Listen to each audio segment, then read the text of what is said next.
Clara. We had a hard time getting food," explained the captain.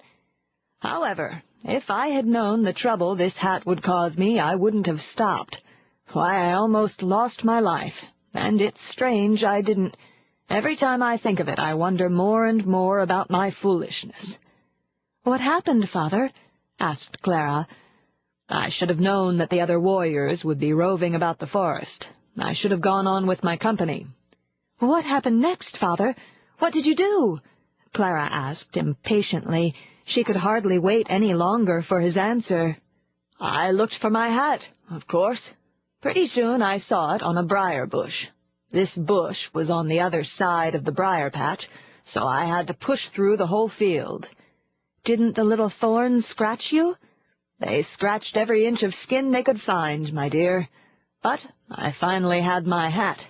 I was afraid the thorns had torn the felt. I held up the hat to examine it.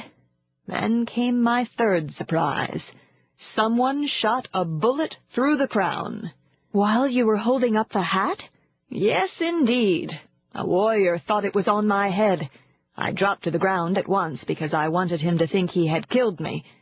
"The warrior didn't find you, did he?" "I knew he'd look for me, and I knew other warriors would be with him. I was afraid that they would surround the briar patch, and they would have no trouble capturing me. I decided to get out of that trap fast." "Did you get out, Father?" the child asked. "I must have, Clara. I wouldn't be here with you tonight if I hadn't." He smiled and patted her head. Then he continued the story. "You may be sure I didn't show my head again. I began to crawl out of the patch." "What did you do with your hat?" "It was on my head, and it saved my face from the briars. Large hats are better than caps at times, and this was one of the times. Well, I was careful. I crawled as quietly as I could, but those Indians heard me. Their ears are as sharp as razors, you know." "Can they cut things with their ears?"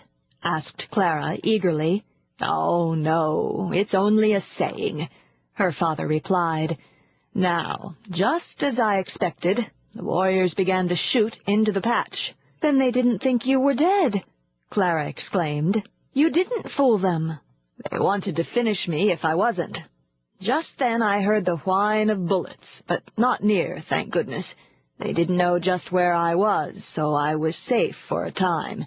As soon as I was out of the patch and in a clear space, I stood up and ran as fast as I could." "And you did get away from them, didn't you, Father?"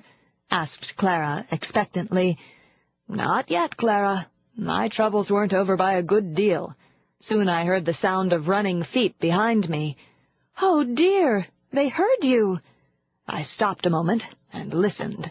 There was only one person running. He wasn't making any attempt to run quietly either. He was so sure he would overtake me, he didn't have to be careful. To tell the truth, I thought he would myself. I knew I couldn't outrun an Indian warrior. However, if I could reach the river before he did, I'd have a chance to escape." "Did you do it, Father?" "I knew a trick I could play on him. I used all the strength I had. I made it to the bank of the river first." "I'm so glad!" cried Clara. There was no time to lose. I had to play my trick at once. I picked up a large stone and I threw it out into the water, but not very far. I wanted to make ripples so he would think that I had dived off the high bank. Clara laughed. "You fooled him, didn't you?" "Wait a minute, child. It isn't easy to fool an Indian warrior. All I could do was to hope I had. The bank was covered with trees, bushes, and vines clear down to the river. Although it was a jungle, I got through, and hid under a big mass of vines at the bottom." "Did you have to stay there long?" "I didn't have to wait long. The Indian came in a few minutes." "Did he see you?" asked Clara breathlessly. "I could see him on the bank above me. I was afraid he would hear me breathing." "My goodness! Did he hear you?" "He didn't take time to listen. He began to shoot at the ripples right away. After a while he stopped and grunted. Then I knew the shooting was all over." "Because he grunted?" "Because he grunted in a certain way, the way Indians grunt when they are pleased. I knew exactly what he was thinking," the captain said. Was it something funny? Well, it hardly seemed funny to me. He was thinking there was now one less white man that he had to fight. But it wasn't true, was it? Indeed it wasn't. It didn't take me long to find my company. In a short time I was helping them drive the warriors back from the river. Didn't any of them get across the river? We didn't give them any chance to get their canoes. Before we stopped, we drove them away from the forest.